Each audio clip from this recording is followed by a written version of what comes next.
Medios Modernos.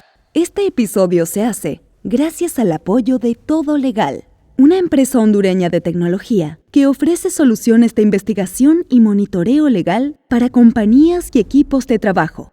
Todo Legal te hace fácil el difícil trabajo de estar informado de los cambios regulatorios que pueden impactar en tu empresa. Ingresa a todolegal.app y prueba sus soluciones.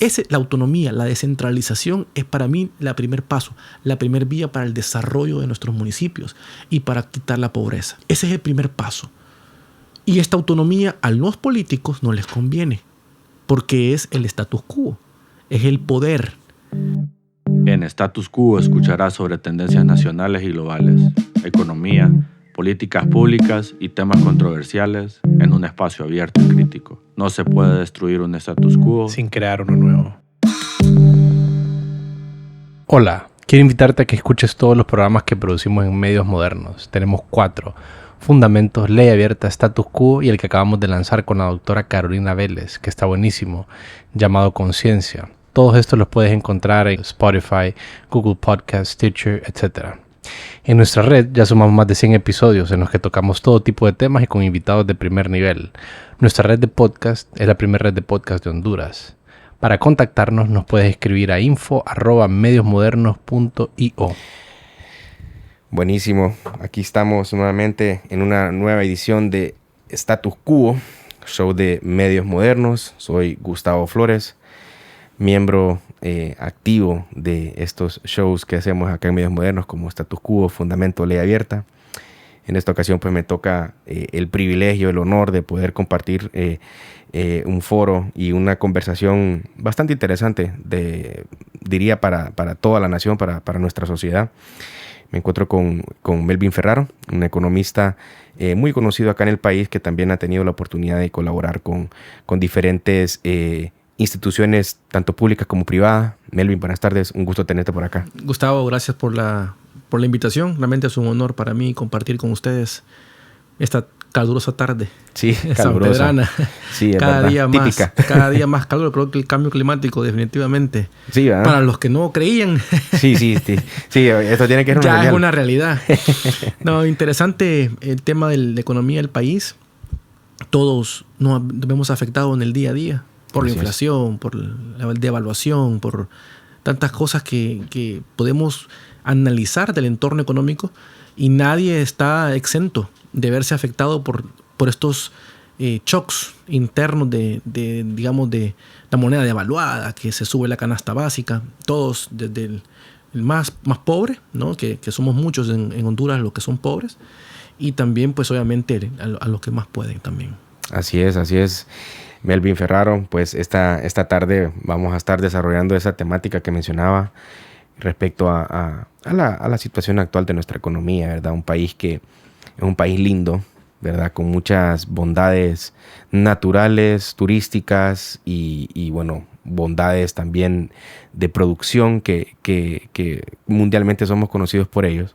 En ese sentido, Melvin, me gustaría, antes de ir desarrollando la temática, que nos comentaras un poco acerca de tu experiencia, cómo te has ido desarrollando en tu carrera, tu participación en diferentes ámbitos públicos, privados, porque también fuiste jefe de staff de gobierno para la alcaldía de San Pedro Sula, para el gobierno del 2014 al 2018, si no me equivoco. 2014, sí, 4 años estuve al frente de la agenda de gobierno de la alcaldía municipal, el primer gobierno del alcalde Calidonio, el primer gobierno 2014-2018, y también he colaborado con otros temas de gobierno central. Estuve también en el tema de alianzas público-privadas, tengo mucha experiencia en ese tema, y fungí por un periodo muy corto como comisionado de transporte terrestre, donde reformamos la ley del transporte y le dimos vida a un instituto nuevo, moderno, con mucha tecnología, pero por cuestiones personales tuve que hacerme a un lado para regresar de nuevo de frente al Grupo Ferraro, que es el grupo de la familia, que va a cumplir este año 39 años de existencia en el mercado. Tenemos muchas felicidades por eso. Gracias. Un hospital aquí en San Pedro Sula, una clínica en Choloma. Ya vamos a aperturar otro hospital en Choloma también. Entonces tengo un poquito de los dos lados, de la parte privada y de la parte pública. Entonces puedo constatar un poquito cómo es digamos, la dinámica, cuáles son los retos en ambos frentes. Así Es muy interesante. Sí, sí, yo soy totalmente. Economista, Ujú. y me encanta, me apasiona el tema económico, es maravilloso, es amplio. El tema de las políticas públicas también. Tengo una maestría en economía, me gradué en Estados Unidos en Eastern Illinois University. Soy Chicago Boy, a mucho orgullo. ¡Wow! Sí, Ok. Muy cerca de lo que hizo Ricardo Maduro en sus tiempos de estudiante también. Claro. O sea, conozco mucho. Y fíjate que interesante porque estudié la maestría en la crisis del 2009 en Estados Unidos, que es la crisis de Wall Street. La caída financiera del housing market, del mercado 2008. de 2008-2009. Caí exactamente en la maestría ahí. Entonces, esos 2 años fue de muchísima... Una gran escuela porque el entorno de Estados Unidos, el entorno mundial estaba en esa parte, en la parte económica, y cómo se recuperaba el país y cómo se recuperaban el tema de las viviendas, los bancos como... O sea, interesante. Entonces tuve esa, digamos, esa experiencia importante que enriqueció mucho la temática. Y regresé antes de graduarme de la maestría. Estuve en el Banco Central 3 meses, haciendo mi práctica profesional, pero también trabajando en mi tesis, que es las remesas. Estudio un poco del impacto de las remesas y también me ayudó muchísimo a comprender de primera mano cómo es nuestra economía de frágil y débil dependiente de unas remesas. Sí, hoy por hoy en el PIB es como más del 20%. Es 32%. Gracias. 32% del ingreso, del peso interno bruto del país, de la actividad comercial del país, se basa por las remesas. De los 2 millones de hondureños que viven en Estados Unidos y van por más, porque cada día emigran más compatriotas por falta de oportunidades y pobreza. Luego tuve la oportunidad también de estudiar una maestría en mercados financieros y finanzas internacionales en EADA en Barcelona, una muy prestigiosa universidad de negocios allá. Pero interesante porque bien diferente estudiar una maestría en una ciencia económica a estudiar una maestría de negocios. Sí, completamente diferente. Sí. Yo siempre he sido bien académico. Entonces, cuando el shock que tuve cuando fui a Europa es que la educación es completamente diferente. En Estados Unidos es bastante rigurosa en temas de uso de, digamos, de econometría, de matemática, de estadísticas. Allá es más práctico, más de casos. Es muy interesante ver esa... Luego regresé y, bueno, aporté mucho con el tema de alianzas público-privadas, que es un tema también muy interesante, Gustavo. Las alianzas público-privadas son en Latinoamérica, nacieron en Inglaterra. En Latinoamérica y en Estados Unidos son uno de los componentes más importantes de inversión de infraestructura. Carreteras, aeropuertos. La mayoría en Europa, por ejemplo, aeropuertos son alianzas público-privadas. Las hace el privado, las mantiene... Es como Palmerola. Las hace el privado, las mantiene el privado y el Estado pone su parte, que es prácticamente ceder la administración o el terreno o otras cosas más. Y estuve ahí 2 años, una experiencia muy bonita. Aprendí de mucha gente de afuera del país que nos capacitaron para poder entenderlo. Luego el alcalde de la ciudad me pidió que le acompañara en su agenda de gobierno. Y pues gracias a Dios estuvimos al frente de ese tema porque logramos, entre otras cosas, formular un plan maestro de desarrollo urbano con visión a 35 años que está en una gaveta. El primer plan de desarrollo que hizo la ciudad la hizo Roberto Dairo Silva en 1971, cuando fue primera vez alcalde. Luego lo actualizó Héctor Tito Guillén en el 92. Luego desapareció, lo engavetaron, nunca más lo volvieron a hacer. Hasta el 2018 que se aprobó en Corporación Municipal. Lo hizo un consorcio interesantísimo de empresas canadienses, mexicanas. Sí. Y don Chico Saibe, que en paz descanse, que es un hombre con un valor... Un ídolo cultural de construcción, todo lo que... Impresionante. Sí. Y dejó un plan que son 70 y pico de tomos, una cosa espectacular, al detalle hacia dónde tiene que ir San Pedro Sula, que yo creo que todas las ciudades de Honduras, todos los municipios deben de emular ese tipo de planes maestros porque son los que generan desarrollo. Pero ¿qué pasa? Los planes se forman y después los engavetan. El próximo alcalde llega o independiente de cualquier partido dice no me gusta ese plan, lo engaveto y ¿quién termina perdiendo de la ciudad? Aparte de eso también, con mucho honor tuvimos también la capacidad de poder montar una estructura de gestión por resultados que fue premiada. San Pedro Sula ganó en segundo lugar en el 2017 a nivel latinoamericano como la única municipalidad en Latinoamérica con una organización, una gestión de gobierno basado en resultados. Okay. Mediciones claras, como lo hacemos en la parte privada. ¿verdad? Que tú te pones un objetivo, te pones un plan y lo ejecutas, pero también monitoreas que lo estás ejecutando correctamente y que no te pierdas en el tiempo. Claro. Entonces tuvimos también esa experiencia y luego pues ya tengo 8 años al frente del Grupo Ferraro como director general. Sí, y ahí vamos avanzando. Tu padre fue quien inició eso, ¿verdad? También don Melvin Ferraro. Sí, ¿verdad? mi papá, doctor Ferraro, 1977 aperturó Clínica Ferraro en Barrio Medina y tenemos 38 años. Un emprendedor también. Aquí, No. Pues le mandamos un fuerte saludo, un fuerte abrazo también a don Melvin ahí, gracias. Al doctor que también ha sido alguien muy activo también en la parte política, en la parte pública del país. Y eso pues se refleja bastante en las cosas que vos has también desarrollado en tu carrera y en tu vida. Sí, bueno, la verdad que muy, muy interesante toda la experiencia que has coleccionado en diferentes momentos y en diferentes etapas que te ha tocado tanto educarte como al mismo tiempo también desarrollar esa educación que has adquirido. Y eso pues me lleva a que conversemos precisamente sobre creo que un tema que es importante que también nuestra juventud, nuestra sociedad también entienda de una forma que pueda ser fácil de digerir, porque a veces cuando entendemos y hablamos de economía, por ejemplo, mucha gente viene y como que tal vez se predispone a no querer escuchar porque es muy técnico, que los datos y que no sé qué, pero realmente, como vos dijiste al inicio, esto es parte esencial, esto está en nuestras vidas, ¿me entendés? Entonces, yo quería pues que nos compartieras un poco sobre cómo ves vos ahorita la situación actual de nuestra economía como país y haciendo quizás algunas relaciones o algunos comparativos, si es posible, entre diferentes épocas que has analizado en caso de que no has analizado y de esa manera pues ir viendo cómo vamos profundizando un poco más en este tema. Sí, claro. Pero creo que podemos partir un poquito el análisis de dónde venimos. Uh-huh. ¿Dónde está Honduras? Ubicada en el contexto económico mundial. Sí. Nosotros no somos un país en desarrollo, como nos quieren llamar. Somos un país pobre. Esa es la realidad. Ese es en el contexto global económico mundial. ¿Por qué lo somos? En primer lugar, porque no tenemos Estado de Derecho. La institucionalidad en Honduras está muy frágil, no de ahorita. Yo siempre he dicho que tenemos una democracia malentendida, uh-huh. ¿verdad? Guillermo O'Donnell, famoso politólogo de la Universidad de Northwestern, decía democracias delegativas.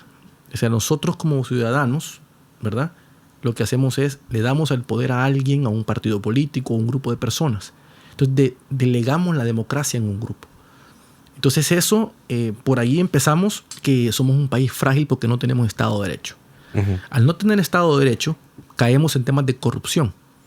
Y la corrupción es robar al erario, ¿verdad? O sea, el Estado compromete fondos propios de nosotros, de nuestros contribuyentes. Y obviamente el inversionista no ve certidumbre para venir a un país en donde le piden coimas, donde le piden dinero para poder invertir y prefiere irse a un país donde sí hay puertas abiertas y hay un ambiente para la inversión. Partamos de ahí. Sí. Luego podemos partir de que el país ha sido afectado por muchos años, pero por muchos años por muchos fenómenos naturales como por huracanes, ¿verdad?, que nos ha afectado mucho. Para ponernos en contexto, durante la pandemia del COVID, más lo que ocurrió con ETA y IOTA, que fue algo histórico. Sí. Eso fue algo realmente histórico. Nunca, nadie se podía imaginar que íbamos a tener 2 huracanes en el mismo año. No en el mismo año. En el mismo mes. No es broma. Uno más fuerte que el otro. No salimos de uno para entrar al otro. Caímos casi 9% del peso interno bruto. O sea, menos 9. Totalmente caótico. Solo para que tengas una idea. 64.7% del hondureño estaba en la pobreza. 42% en la extrema pobreza, de ese 62%. Post pandemia y post ETA y IOTA, 69% de las personas estaban en pobreza y 47% en extrema pobreza. Es decir, se contabilizaron aproximadamente 2.000 nuevos pobres extremos en el país, que viven con lo menos de lo básico, que probablemente comen una vez al día. Entonces eso es importante verlo. Sí. Eso deja la economía frágil.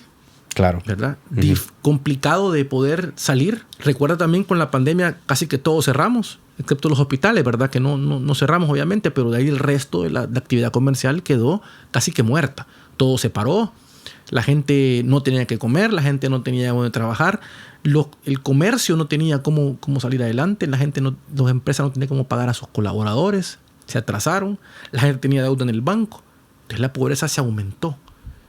Se aumentó muchísimo en el país. Entonces ese contexto es importante entenderlo para lo que estamos hoy. Después de la pandemia fue en el 2020, digamos, ayer precisamente ya le dieron fin. La OMS dijo ayer que ayer o hoy creo que fue, ya anunció oficialmente que ya no hay pandemia. Se fue el COVID-19 para siempre, en teoría, ¿verdad? Pero hay que entender el contexto. Después de la ETA y OTA y después de la pandemia, el país logró crecer un 12% por naturaleza del rebote. Estamos bien abajo y de repente todos abrimos de un solo. La gente sale de las casas de nuevo a salir, a comer, al cine. Entonces el comercio obviamente vuelve de nuevo rápidamente y hay un repunte bien fuerte. Entonces logramos tener 12%. Pero ese 12% no es el real. No es la realidad. Porque una vez que la gente regresa a su realidad, a la comodidad de no tener pandemia y todo esto, hoy sí estamos creciendo ya en números normales, que son 4%. Ese ha sido como el estándar históricamente en los últimos 20 años. De los 20 años, 4%. Creo que en el gobierno de Maduro llegamos a 6%, si no me equivoco, que ha sido, creo que, en mi punto de vista, el gobierno técnicamente mejor evaluado para mí, desde el punto de vista económico. Bueno, Ricardo es un economista, pues entonces, por lo tanto, él sabe lo que estaba haciendo. Yo creo que eso también tiene que ver. Interesante ese punto sobre Ricardo Maduro siendo economista, porque creo que los últimos presidentes han sido abogados, ¿verdad? Han sido, creo que, a excepción de esta... Mel tampoco, no tiene título, creo. No tiene título, universitario. Solo, creo que Pepe es agrónomo. A Pepe es agrónomo. Creo que es agrónomo, si no me equivoco. Y presidente Hernández es abogado. Sí, así. Gracias por la aclaración. Sí, no hay problema. Pero, fíjate qué interesante. Aparte del comercio, aparte de la actividad de todo esto, Honduras llegó hasta casi 11% de la tasa de desempleo. 11%. Y lo que es más grave para mí es que la tasa de subempleo, que es la que yo mediría mejor la realidad del país en temas de empleos, está un 60%. ¿Qué es la tasa de subempleo? Si Gustavo, por ejemplo, estudió agronomía, es agrónomo, pero está vendiendo un mini super, un ejemplo, no es que sea menos más que otro, solo pongo el contexto. Eso es subempleo. O sea, te preparaste para algo y terminaste haciendo otra cosa. Tus expectativas son basadas en que soy ingeniero agrónomo, en que voy a ganar tanto, pero estoy trabajando por 10 veces menos lo que yo pensé que iba a ganar después de haber estudiado. Ese subempleo es el que está matando el país. Y así tenemos muchísimas personas con maestrías, con doctorados, que están ahí y no tienen dónde trabajar o tienen que hacer otras cosas de las cuales no están hechos. Entonces tienen que sobrevivir.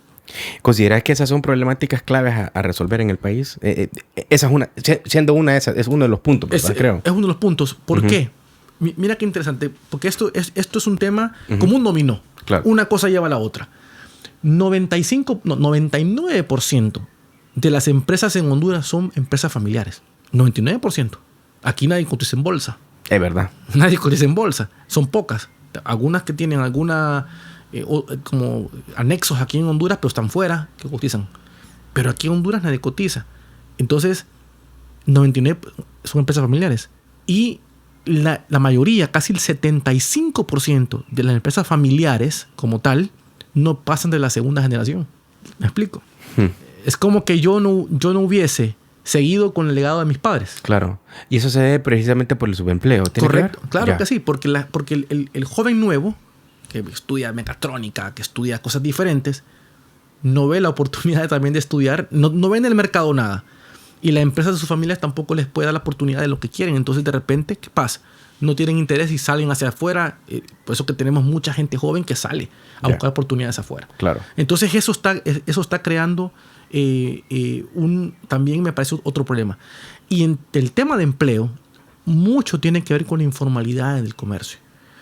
77%, por lo menos en San Pedro Sula, es sector informal. El sector informal no es que sea malo, pero es que no tiene la oportunidad ni siquiera de poder entrar al banco y conseguir financiamiento. Y eso, claro, sin duda. Deprime la economía. Claro, exacto, ese es el efecto que tiene. Porque no puedes crecer. Como empresa informal no puedo ir a un banco a pedir un préstamo. Aparte que no pago impuestos. Pero no puedo ir a un banco a pedir un préstamo. Y al no pedir un banco, pedir un préstamo, no puedo crecer. Y no solo eso, sino que también entro en un tema de competitividad desleal. Porque el que esté enfrente mío paga impuestos, le cuesta, pero a mí no me cuesta. Entonces lo vendo. Me lo más barato. Entonces es todo un tema de dominó, es todo.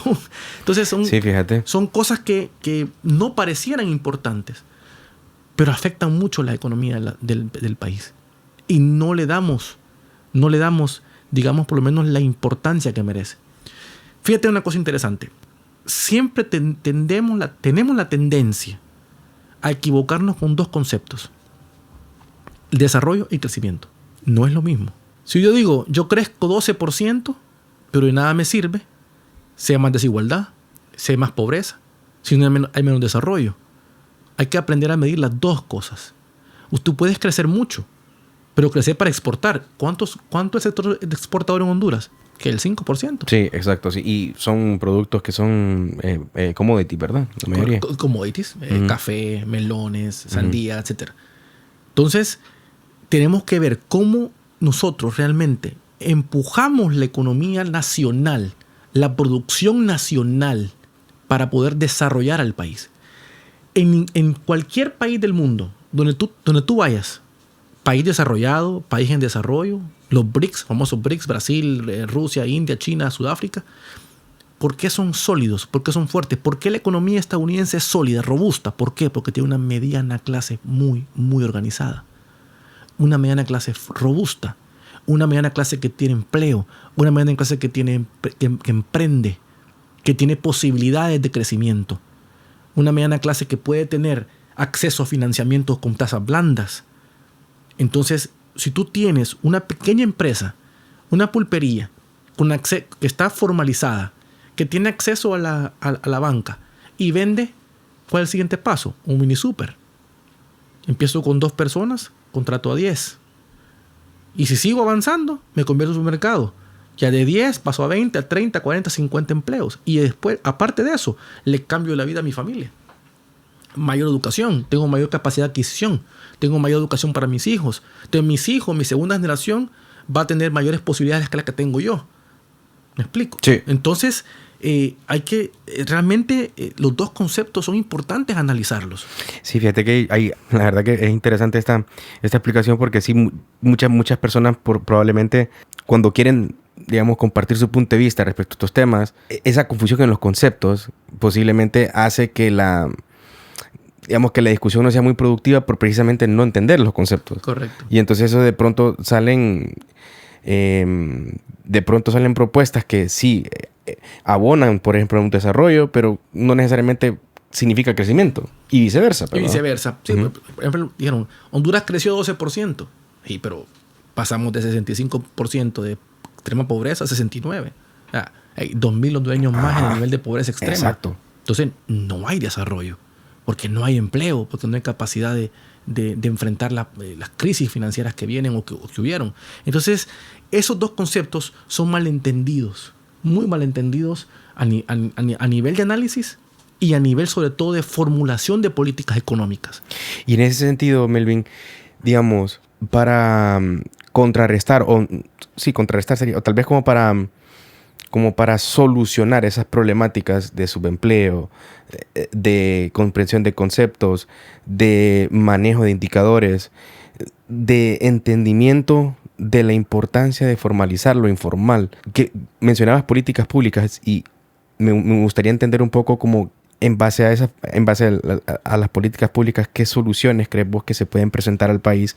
Que pueden ser de una forma, digamos, pueden empezar de una forma simple y llevarlo poco a poco a resolver problemas como más complejos que tenemos a nivel de la economía de nuestro país. ¿Qué te parece a vos que se podría tomar en cuenta o considerar? Mira, lo que pasa, te voy a explicar un poquito el contexto también. ¿Por qué los países confunden estos conceptos? Por ejemplo, en Honduras, que es un país, digamos, en pobreza, depende mucho de recursos externos. Entonces, por ejemplo, cuando un gobierno formula políticas económicas, lo primero que desea o la primera aspiración es que el Fondo Monetario les apruebe el programa monetario del año. La aprobación del Fondo Monetario es importante. Y el Fondo Monetario viene con las mismas condiciones de siempre, de valor de la moneda, de bajar el déficit fiscal, etc. Entonces los gobiernos formulan las políticas en base a necesidades de aceptación de un organismo multilateral como el Fondo Monetario, como el Banco Mundial, porque cuando nos cierran los canales de dinero para poder hacer proyectos y todo, entonces los gobiernos se encuentran en problemas. ¿Me explico? Porque ya existe una deuda externa alta. Entonces, empecemos por ahí, que no hay una independencia, no hay una autonomía en el manejo de nuestras políticas económicas. Eso es una. La segunda importante, que es para mí la más importante de todas, es que los gobiernos son altísimamente corruptos. Altísimamente corruptos. ¿Y qué pasa cuando son altísimamente corruptos? Todos los fondos que hay no van a la inversión, sino que van a engordar al Estado. Engordan el Estado. ¿En qué sentido? Más contrataciones, vuelven todo más burocrático. Todo más burocrático. Uh-huh. Y eso se ve reflejado incluso en la capacidad que tenemos nosotros, digamos, los emprendedores en abrir un negocio. Uh-huh. En Honduras, para abrir un negocio es un problema grave. Claro. Es un problema extraordinario. Es un proceso engorroso, burocrático, de espera, de lucha. Yo conozco gente que ha estado 2 años esperando su permiso de operación y le toca abrir así porque ni modo, porque ¿qué voy a hacer? Tengo que comer. Es una realidad, Gustavo. Sí. Entonces, ¿cuál sería el primer paso a lograr? Primer paso, descentralizar. Esa palabra es básica, la descentralización. Y eso yo lo viví cuando fui parte del gobierno municipal. Por ejemplo, la municipalidad de San Pedro Sula, para poder ir al banco y pedir un préstamo, tiene que ir al Congreso. Tiene que ir al Congreso a pedir permiso. A preguntarle a los diputados si el municipio de San Pedro Sula se puede endeudar, ¿verdad? No tiene mucho sentido. Para construir puentes, para construir lo que sea, de inversión social, de inversión de infraestructura, lo que tú quieras. Si el Congreso dice que no puede el gobierno municipal hacerlo. Si el gobierno municipal quiere formar una universidad municipal o una universidad departamental de Cortés, no lo puede hacer porque le corresponde solamente al gobierno central. Si el gobierno municipal quiere montar un nuevo hospital con todas las especialidades, con cirugías y todo, no lo puede hacer porque tiene que ir al Congreso y le compete al gobierno central. Entonces, eso es el primer paso. La autonomía, la descentralización es para mí el primer paso, la primera vía para el desarrollo de nuestros municipios y para quitar la pobreza. Ese es el primer paso. Y esta autonomía a los políticos no les conviene porque es el status quo, es el poder. Yeah. Si el alcalde de Sencenti necesita un fondo para construir una pequeña calle enfrente, me tiene que apoyar a mí como diputado en la próxima elección para poder aprobar el proyecto y que él pueda hacer su... Voy entendiendo la cadena, sí. Uh-huh. Es una cadena que necesitamos romperla, que es necesario romperla, porque le está haciendo mucho daño al país. Es bien profundo lo que estás hablando, la verdad. Y la descentralización... Mira qué interesante. Uh-huh. Vámonos a Estados Unidos. Sí, es un estado federal. Allá los estados son independientes, autónomos, ¿cierto? Sí. Allá los estados, cada uno tiene sus propias leyes, cada uno tiene sus propias políticas y cada uno logra... Si tú te puedes fijar, por ejemplo, si tú vas a Florida y tú vas a Wyoming, tú ves la diferencia. Wyoming es intenso en tierras, es intenso en agronomía. Florida es intenso en turismo, intenso en finanzas. O sea, cada estado tiene lo que necesita, lo desarrolla con competencias y cada estado tiene sus propias leyes y autonomía para poder crecer o desarrollarse. Aquí no. Aquí el status quo, la clase política, mantiene el control de los municipios, mantiene el control de los departamentos. Aquí los gobernadores no son figuras decorativas. Un gobernador no toma decisiones por su estado. Tú no vas a escuchar aquí al gobernador de Cortés hablando de políticas públicas, hablando de cómo... Aquí no existe eso acá. Entonces, primer paso para lograr que la economía es la descentralización. No hay otro paso. Y lo sigo insistiendo y lo hemos formulado y lo hemos hablado muchas veces con alcaldes, con personas vinculadas al Estado, que sin descentralización no hay crecimiento, no hay desarrollo. No hay desarrollo. El crecimiento tú lo puedes lograr porque creo que le compete más al Estado. Uh-huh. El Estado se fija más en la macroeconomía, pero los municipios ven la microeconomía. ¿Me explico? Sí. Segundo es la parte de impulsar la microempresa. Yo soy gremial, yo soy parte de la ANDI, ¿verdad? Soy junta directiva de la ANDI, soy parte del gran... Y me doy cuenta en la ANDI, por ejemplo, cómo las industrias sufren para sobrevivir en nuestro país. Si las industrias grandes, claro, las grandes, las cementeras, textileras, etcétera, esas,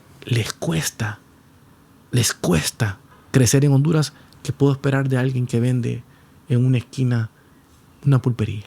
Entonces, si nosotros hacemos que la pequeña empresa fortalezca y se florezca, que las empresas familiares pasen después de 2, 3 generaciones y sigan creciendo, y sobre todo que saquemos de la informalidad ese 75% que te hablaba, la mediana clase se vuelve más robusta y vas a tener menos pobres.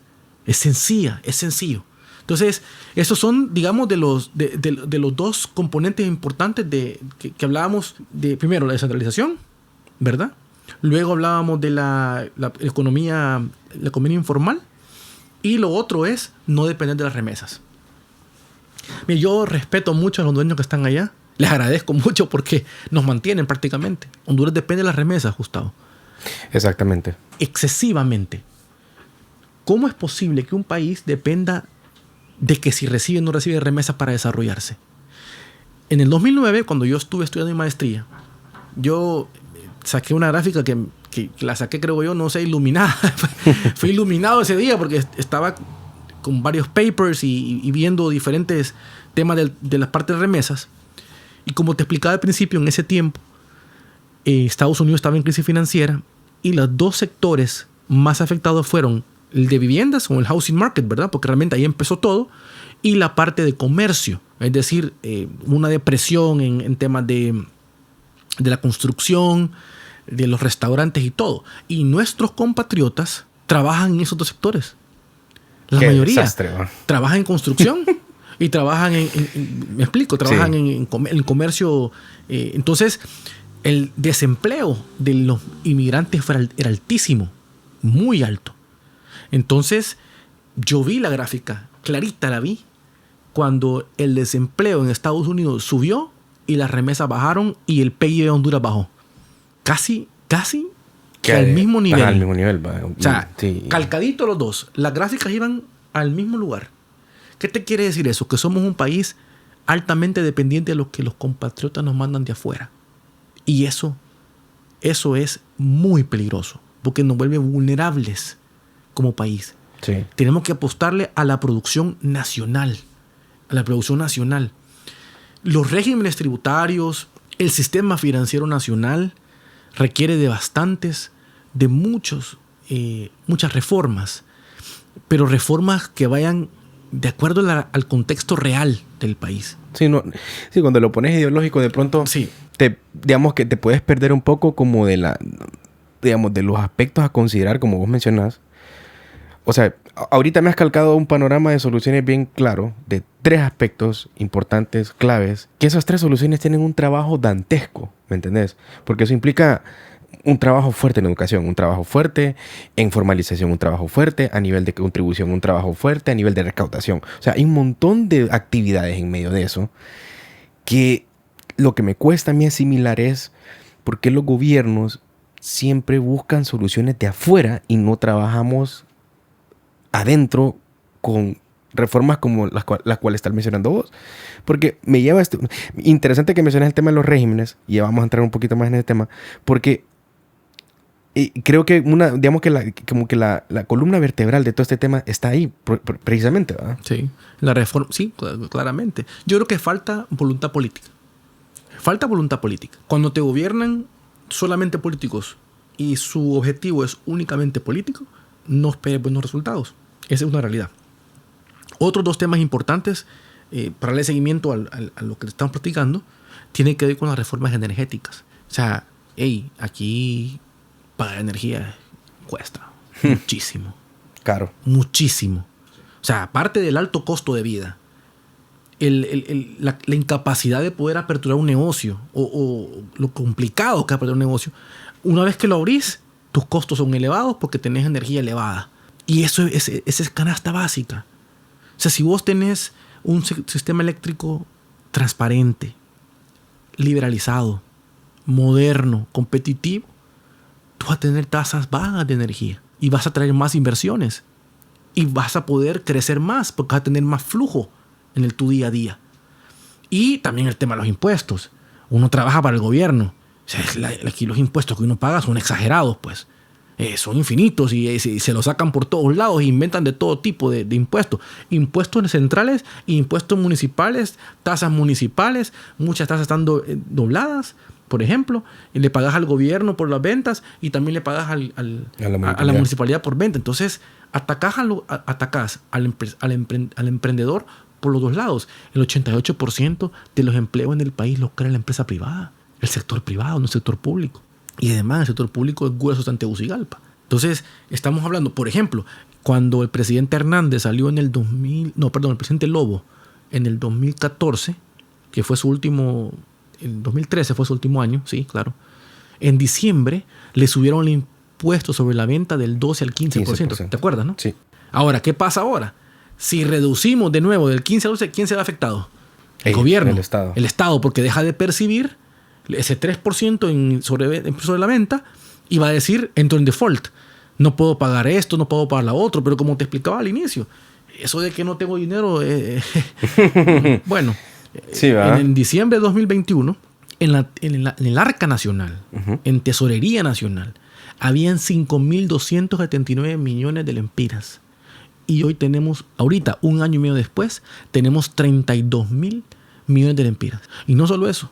En este año, en 2023, en el Congreso se aprobó el presupuesto anual de la República. Todos los años se aprueba el presupuesto. Sí, todos los años. Salió en 239.000 millones de lempiras, 8% más que el año anterior. O sea, en vez de ser austeros, en vez de bajar la carga fiscal, más bien le aumentamos el gasto. Y no hay inversión. O sea, es solamente para cubrir. Es cubrir gasto. Es una política fiscal basada en el gasto, no en la inversión. Y eso es lo peor que puedes hacer para un país. Imagínate todo o sea, asimilando un poco lo que estamos hablando y entendiendo, pues, digamos, como nuevamente la tarea dantesca que tenemos como país de trabajar en nuestras problemáticas internas, nacionales. De pronto, por el aspecto ideológico, se nos ocurre la brillante idea de seguir abriendo relaciones en el exterior, de seguir buscando aliados externos para que nos ayuden. Entonces, ahora vamos a romper nuestra relación con China-Taiwán y vamos a irnos con China-Pekín. Correcto. Ahora, en ese aspecto, Melvin, haciendo, digamos, siempre continuando con la conversación porque me parece genial lo que estás compartiendo y realmente es bien educativo, es bien informativo. Este efecto de China-Pekín, digamos, generalmente, ¿cuántos años toma ver un efecto de una movida ideológica hacia una política externa que se refleja en lo interno? Porque siempre, mira, lo interno pasa inmediato, como las remesas. Baja las remesas, bajamos, ¿verdad? Esa es una analogía. Ahora, en este caso, si nosotros abrimos una relación con China, Pekín, que nuestras exportaciones van a subir. Obviamente que no, creo. Eso esperaríamos. ¿Cuándo lo vamos a ver? No sé. Ajá. Mira, yo tengo una visión aquí un poco, digamos, ambigua. O sea, estoy entre 50 y 50. Te explico por qué. Uh-huh. Honduras no puede cerrarse a ningún país del mundo. Claro. Honduras tiene que estar abierto a hacer negocios lícitos, por supuesto, hacer comercio, apertura de mercados, apertura de fronteras con cualquier país del mundo. Con cualquiera. China tiene son 3.000 millones de personas que viven en China. Es un mercado cautivo espectacular, enorme, que Honduras puede tener acceso. Pero el comercio entre China y Honduras no se da, porque hicimos una alianza. Eso viene de antes. Dígame, ¿cuántos hondureños no importa de China? Miles de hondureños importan de China y lo revenden acá. Así es. O sea, ya el comercio existe entre los dos. Ahora que lo formalizamos. El problema de irnos con China a Pekín es un tema ideológico político. Así es. La diplomacia del dólar, como le dicen, la diplomacia del dólar es, ok, yo me voy con China a Pekín. ¿A cambio de qué? ¿Qué pasa? ¿Ahora qué voy a hacer con Rusia? Voy a tener que apoyar también a Rusia. ¿De lado dónde me voy a poner? ¿Me explico? Entonces hay un precio que pagar por una alianza comercial que va más allá de la parte económica. Y ese es el riesgo. ¿Qué pasa? No hay certidumbre. O sea que seguimos engordando más el presupuesto con gastos de alianzas antes de que resolvamos nuestros problemas internos. Esa es como... O sea, la alianza con China, Honduras no le va a dar nada a China. no puede ofrecerle nada a China, por lo menos económico, más que el comercio, ¿no? Sí, el comercio. Que pueda surgir entre ambas naciones. Entre ambas naciones. Mi punto es desde un punto de vista ideológico-político. Sí. Esto para mí tiene que ver con una parte diplomática. Nosotros tenemos que ver bien quién es nuestro aliado preferencial. ¿Quién nos conviene más? ¿O China o Estados Unidos? Estados Unidos. Porque para empezar, no hay 3 millones de hondureños viviendo en China. ¿Me Punto explico? número 1, sí. Hay 2 millones de hondureños viviendo en Estados Unidos, que envían remesas, que están protegidos por el TPS. Entonces nosotros tenemos que ver nuestras ventajas, nuestras preferencias. Y aunque Estados Unidos diga que respeta la autonomía de los pueblos, que es la jerga diplomática, Estados Unidos no le gusta la idea de que Honduras tenga relaciones con uno de sus principales enemigos comerciales. Porque mira, en este tema diplomático, Estados Unidos y China, por ejemplo, tienen una disuasión diplomática natural. Ellos no se van a ir a la guerra. Imposible, nunca. Ellos se respetan ambiguamente los dos. No pasa más del dólar con el yuan. Con el yuan, se pelean constantemente. Incluso el déficit, es lo que te voy a decir, el déficit comercial de Estados Unidos, miren, lo financia el yuan. Pues sí. El yuan ha devaluado su moneda de tal forma que se ha apreciado el dólar con el yuan y vuelve muchísimo más competitivos a los exportadores chinos que a los exportadores gringos. Es una realidad. Entonces esa disuasión diplomática no podemos no tocarnos en medio. O sea, ahora, me preguntaban a mí, me dicen, pero estaba en una entrevista, me pregunta el periodista, me dice, licenciado, me dice, pero ¿por qué Costa Rica sí lo hizo y por qué El Salvador lo hizo y no hay ningún problema? Es diferente. Cada país es completamente diferente. Somos vecinos, pero tenemos mundos distintos. Diferentes. Fíjate, por ejemplo, Honduras tiene salida del Pacífico y el Atlántico. Así es. Pero ojo, lo tiene de una forma bien estratégica. O sea, es más fácil agarrar un barco de Puerto Cortés que de Limón, de la costa atlántica de Costa Rica. ¿Verdad? Entonces, es mucho más fácil. Y aparte de eso, Estados Unidos tiene en Honduras muchos intereses, no solo comerciales, sino también militares. El Palmerola es importante para los Estados Unidos. Nosotros somos prácticamente como el backyard, ¿no? de Estados Unidos, ¿no? Somos el patio de los Estados Unidos. Sí. Y ellos saben que se han equivocado. Y también otra cosa, los chinos no crean que es gratis la cosa. Le voy a poner el ejemplo de África. Países como Burkina Faso, Chad, Djibouti, por ponerles uno, les han hecho represas, les han hecho carreteras, les han hecho, casi $2.500 millones entre el 2010 y 2018 invirtió China en África, en varios países, muy pobres, mucho más pobres que nosotros, estados fallidos, donde la guerra es el día a día. Sí. Te hablo de estado fallido, ¿verdad? Sí. No, nosotros somos un estado fallido, ellos son un estado fallido. ¿A cambio de qué? Explotación minera. China es dueña de toda la explotación minera de África. Entonces, no es gratis. Sí, exacto. Siempre hay un costo que pagar. No hay un precio, hay un precio. Y con Estados Unidos nos une. Y con China-Taiwán, que realmente yo tuve la oportunidad de estar en Taiwán en vista diplomática, conocí cuál es la ambigüedad de la dependencia del uno con el otro. Es un tema bien complicado. Ellos se han portado bien con nosotros, han abierto las puertas a muchos estudiantes hondureños becados en Taiwán. El café hondureño ya no está, ya lo quitaron, ahora el guatemalteco que está ahí. Y se han hecho muchas cosas interesantes. Sin embargo, si tú me pones a sopesar a mí el mercado chino con el mercado taiwanés, el mercado chino es 10 veces más grande. Entonces hay que sacarle provecho a eso. Pero tengo el temor de que esta alianza tenga algo que ver más allá de un tema comercial, es un tema ideológico. Por ejemplo, ya vamos a ver qué va a pasar con Rusia. ¿Qué va a hacer Honduras con la guerra Ucrania-Rusia? ¿Con quién se va a ir? Si China le dice, hey, nosotros estamos con Rusia, ¿con quién estás tú? No, estoy con Estados Unidos. No, estás conmigo. O sea, ahorita no es el problema. Hay que esperar un tiempo. Yo espero que sea por lo mejor, Obviamente, porque yo lo que quiero es que la parte comercial aumente. Porque quiero que el hondureño pueda exportar y que tenga acceso a ese mercado. Que esa es la clave realmente. Esa es la clave. Esa es la clave. De tener la facilidad de poder exportar y generar habilidades novedosas que nos permitan ir creciendo ese enfoque de exportar. Ahora, y no nos podemos dar el lujo, perdón. Dale. Tampoco nos podemos dar el lujo, por ejemplo, en El Salvador, que mucha gente me habla de Bukele, que Bukele es un fenómeno, pues. Un chavo, porque es joven, ¿va? Sí. Es un fenómeno, tiene 98% de la aprobación de la ciudadanía salvadoreña. Pero es diferente. Y la gente hay que entender eso. El Salvador es un país pequeño.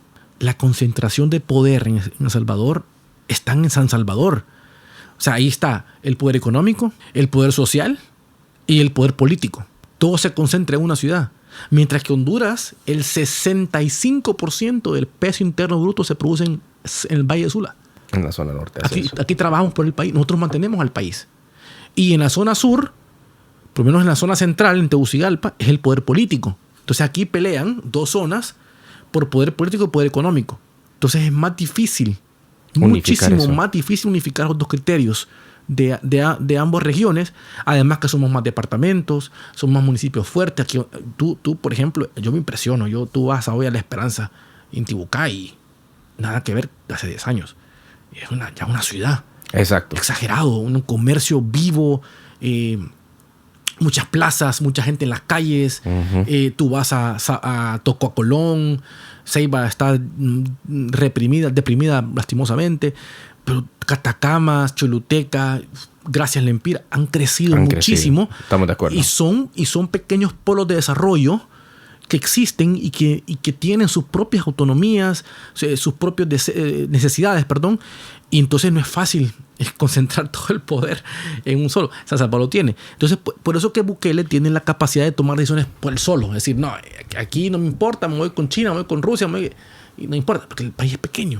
Y sí, es que realmente sí, o sea, tiene mucho sentido lo que mencionas. O sea, ahorita como conversando con vos encuentro la lógica y el sentido de la problemática que tenemos nosotros, porque es como son dos zonas principales en disputas y en concentraciones distintas de poder que naturalmente chocan por mentalidad, por cultura, por puntos de vista, por clima, por etcétera, por varios factores externos que yo creo que aquí el tema ha sido quizás una falta de madurez de conciencia política y de conciencia democrática, diplomática, que nuestros políticos no han analizado. O sea, no digo que no lo han visto y que son ingenuos porque no lo ven, sino que lo ignoran y esa ignorancia desarrolla todo este caos que hay ahorita.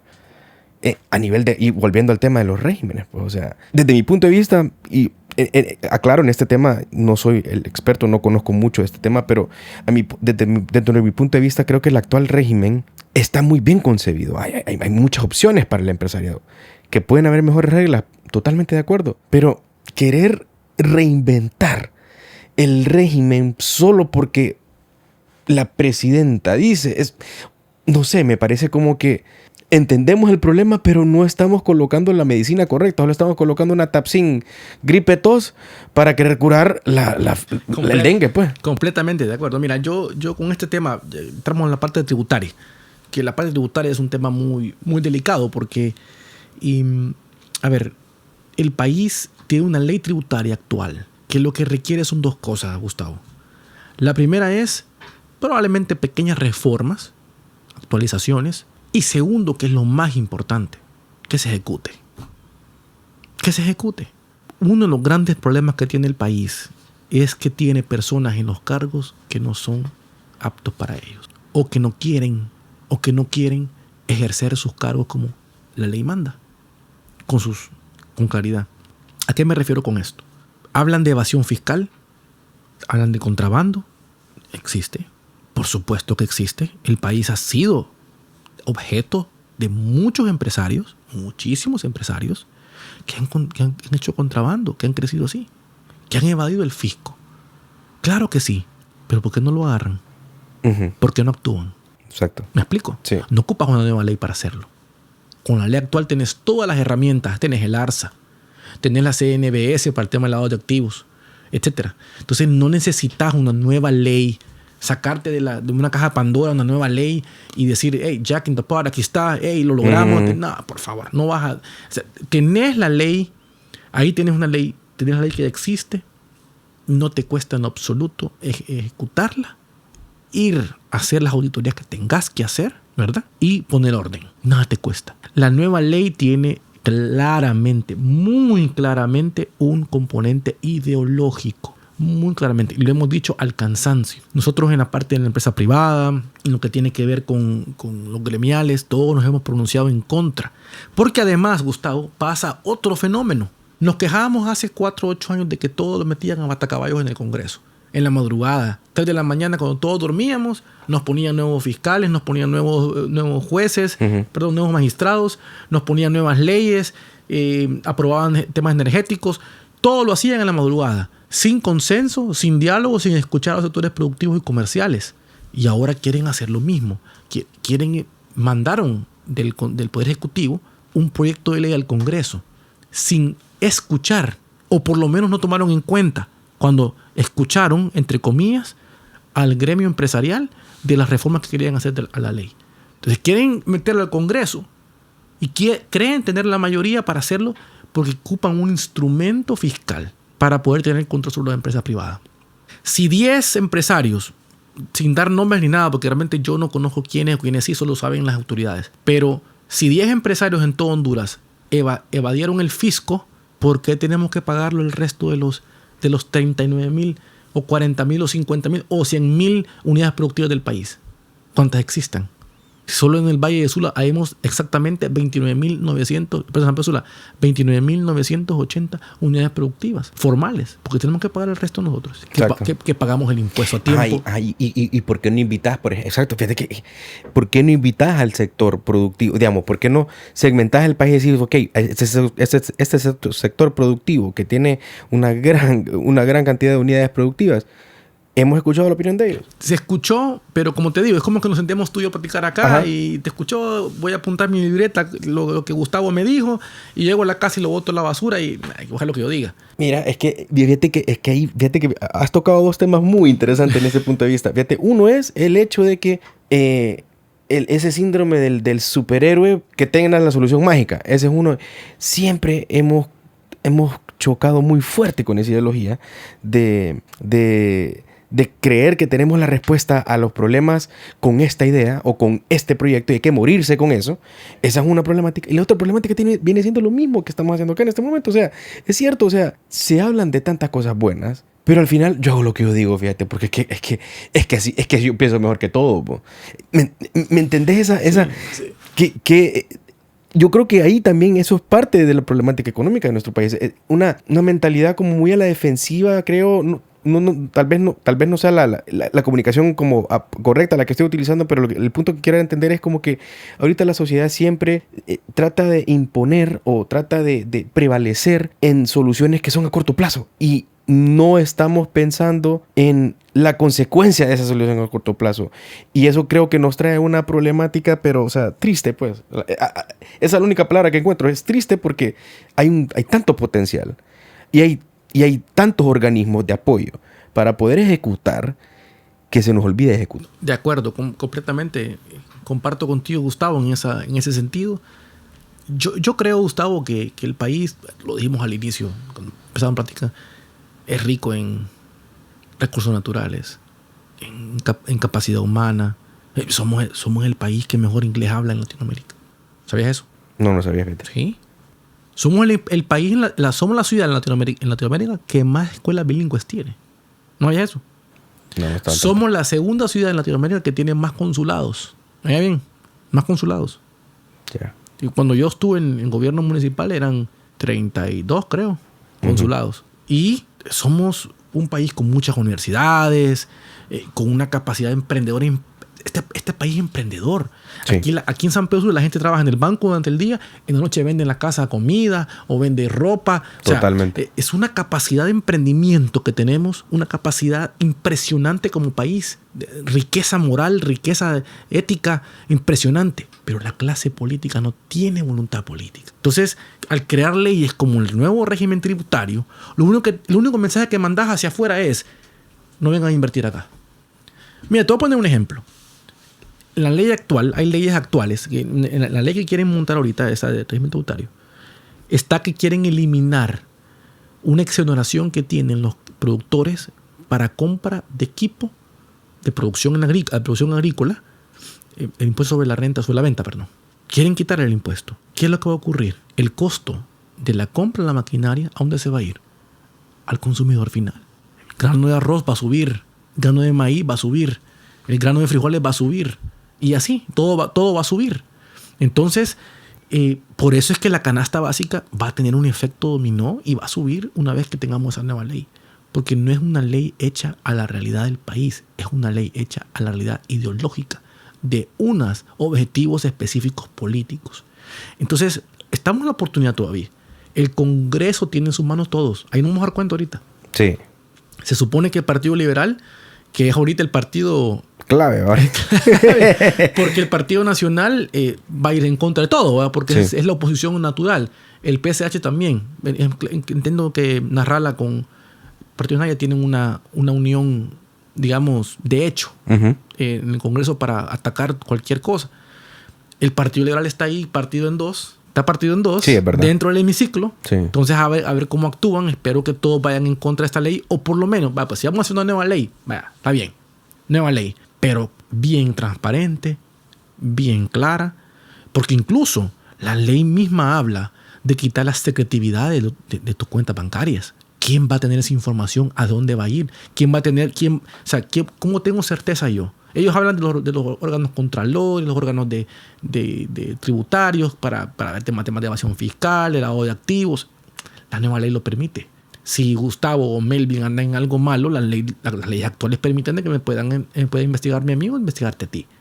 Tus cuentas, fácilmente, pues. Pero ¿cómo tengo seguridad yo que lo que yo tengo acá en mi teléfono, ¿verdad? En mis cuentas bancarias, no me lo va a ver alguien que está criminal o alguien en el gobierno que quiera estafar? ¿Quién me garantiza? O que me quiera intimidar. ¿Quién garantiza eso? Okay. Nadie lo garantiza. Sí. Entonces la ley tiene muchos agujeros o tiene muchos componentes que no generan certidumbre. Y al no generar certidumbre, entonces no tiene sentido. ¿Verdad? No tiene sentido. Sí, fíjate que la verdad que me ha gustado mucho esta conversación, Billy, porque es que digamos que desde el punto de vista como alguien que nada más como es un intermediario de contenido. Yo creo el contenido y genero conversación y me gusta la conversación. Soy afortunado de eso por siempre tener puestos espacios. Y sinceramente que me queda un poco más claro el porqué de muchas cosas. Y esto me lleva a que reflexionemos un poco, a que analicemos un poco qué consideraciones son las que tenemos que tomar nosotros como sociedad. Y yo creo que también los políticos, porque creo que el problema central está en la ideología, más que en la ideología, en el propósito político de nuestros líderes, pues, ¿verdad? Porque creo que está muy, muy, muy contaminado. Pues produce una cadena tan llena de sucio al momento de ejecutarse a nivel de procesos, de aprobaciones, de apoyos, etc. ¿Qué consideraciones crees vos que nosotros podemos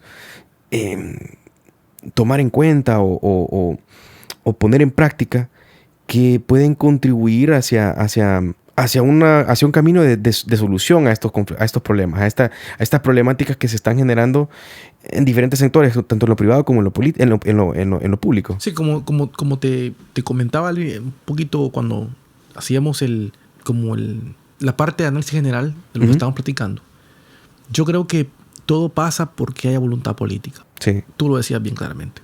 Pasa porque nos involucremos un poco más. Entre más involucrados estemos, y sobre todo, entre más informados estemos. Sí, es cierto, porque una cosa es involucrarse, ¿no? Sí. Informados de lo real, de lo que es. podemos hacer diferencias. Pero involucrarse también no solamente en la parte política. O sea, es que aquí confundimos un poquito, por ejemplo, ¿qué va a estar en política? Pues que todos somos animales políticos. O sea, todos vivimos de la política de una u otra forma. O sea, no hablo de proselitismo, de candidaturas. Todos tenemos una opinión respecto a la política. Correcto. Me refiero específicamente a que tenemos que, por ejemplo, el análisis de public policy, políticas públicas, el involucrarse en eso. Yo conozco aquí think tanks que han hecho un trabajo espectacular en dar propuestas de cambio buenísimos. Sí. Chavos talentosísimos, con una capacidad no solamente de análisis, sino que de propuestas increíbles. En los Estados Unidos, por ejemplo, los think tanks son muy respetados y hacen un lobbying impresionante a nivel del sector público. Si un think tank en Estados Unidos propone algo serio, va al Senado y se toma en cuenta y se hace, ¿verdad? Por esa capacidad de poder participar y poder tener incidencia. Claro. Entonces pasa por ahí. Y acá lo que hacemos es que lo dañamos, ¿va? Lo desprestigiamos. Decimos, no, es que no sé qué. Está muy cipote. Ajá, está muy cipote. Mira, eso es verdad. Eso es una gran verdad. Mira, también lo que estás diciendo. Va de diputado, vos ese chavo, ¿cuántos años tiene? 35. Bueno, está muy cipote, vos. Estamos acostumbrados a un estigma. Estamos estigmatizados que el político es el de experiencia adulta. Esa consideración está muy buena. Sí. Yo creo que es importante como hacer un llamado a la juventud. Claro, eso es. Independientemente del partido que apoyen. O sea, es que el tema acá no es hacer la diferencia donde sea. Exactamente, ajá. Esa es como hacer la diferencia donde sea. Y se hace patria no solamente se hace patria en la política. También se hace patria en el negocio de uno. Si tú pagas tus impuestos, si tú sos transparente con tus colaboradores, si tú tratas bien a tus colaboradores, si te pagas a tiempo, si les honras sus pagos como tiene que ser, puntual y todo eso, tú estás haciendo patria. Sí. ¿Me explico? Claro. Si tú formas una familia y tienes valores y tienes morales, etcétera, depende, tú estás haciendo patria.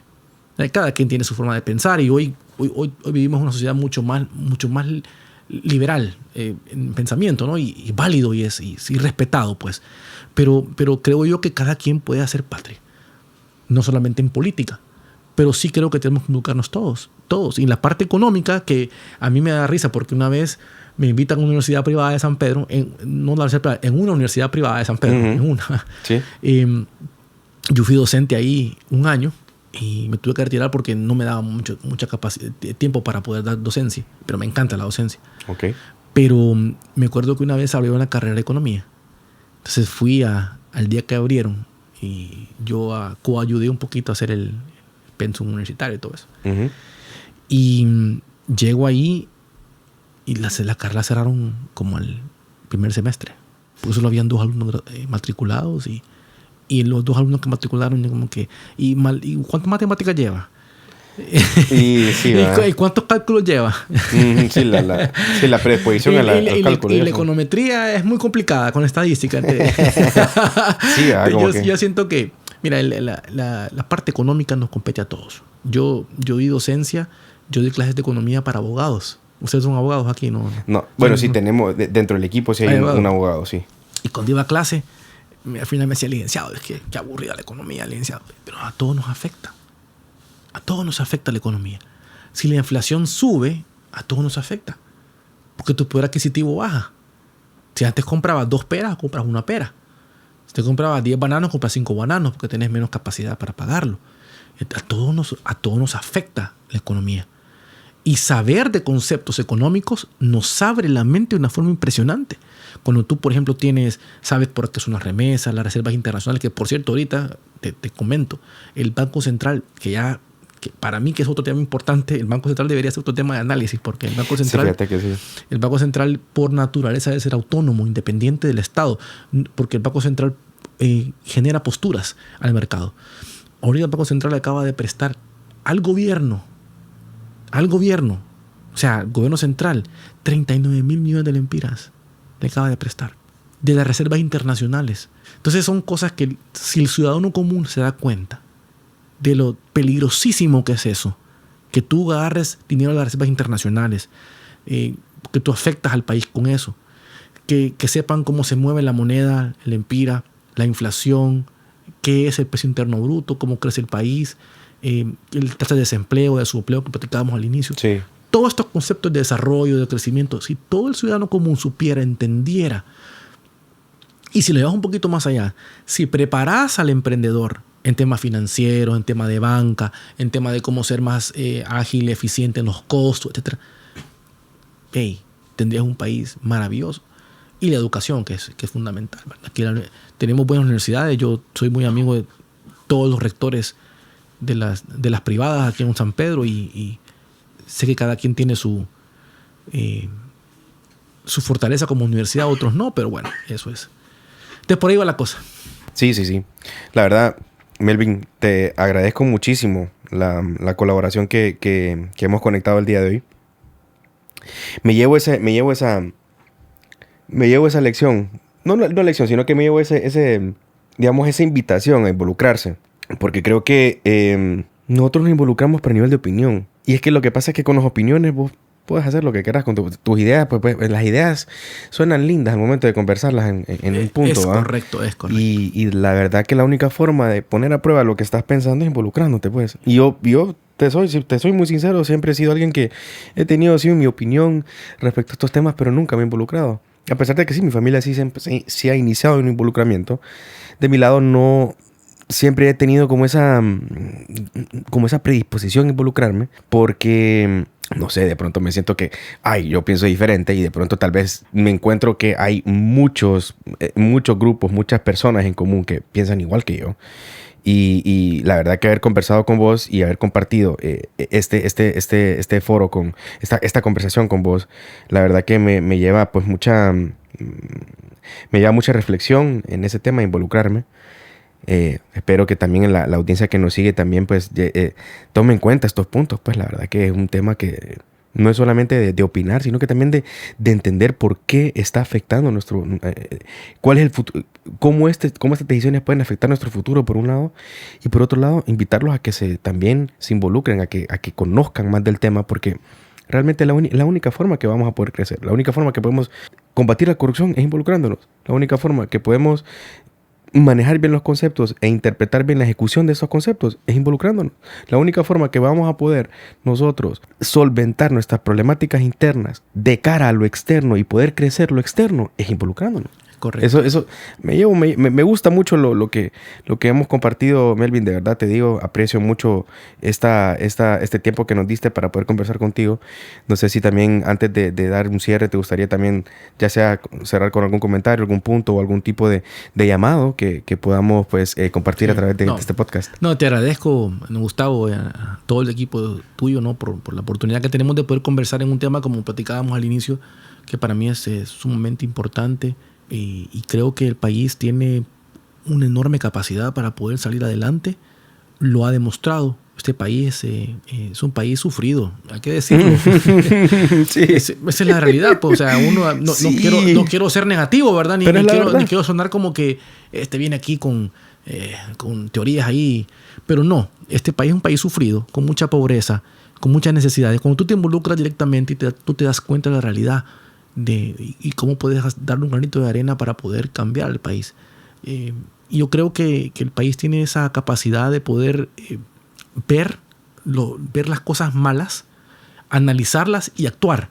Y el país ya lo ha hecho, ¿verdad? El 2009, que fue un golpe de Estado o sucesión, como le llaman algunos, camisetas blancas con las metas rojas y todo esto, tal vez el país no debe de ir en esa vía de nuevo, que no es la vía correcta. Claro. Pero sí debemos tener claridad que hacia dónde va el país, cuáles son los riesgos del país y actuar como sociedad, ser beligerantes, estar activos, estar despiertos, analizar el entorno y así poder generar cambios en todos los sectores productivos del país, sectores políticos, sociales, de todo. Y pues salir adelante y yo invitar a la gente que pueda conocer un poquito más del tema económico. Y creo que ha sido un espacio bonito, un espacio donde hemos podido... Y eso que nos faltó, No, olvídate. En este tema es bastante amplio. Yo creo que amerita una segunda parte, analizar un poco más el tema del Banco Central, que me pareció súper interesante esa parte. Los Bitcoin, las sedes, el tema un poquito más profundidad, el tema de las remesas, tantas cosas que fíjate cómo todo esto que estamos hablando, cómo nos afecta el día a día todo, ¿verdad? Claro, todo esto que hemos hablado. Ahorita en Honduras, por ejemplo, para terminar, la inflación está casi en 9%. O sea, el país está en una situación bien complicada, muy complicada. Así es. Y tenemos que hacer algo al respecto. Pero gracias, Gustavo, por la oportunidad.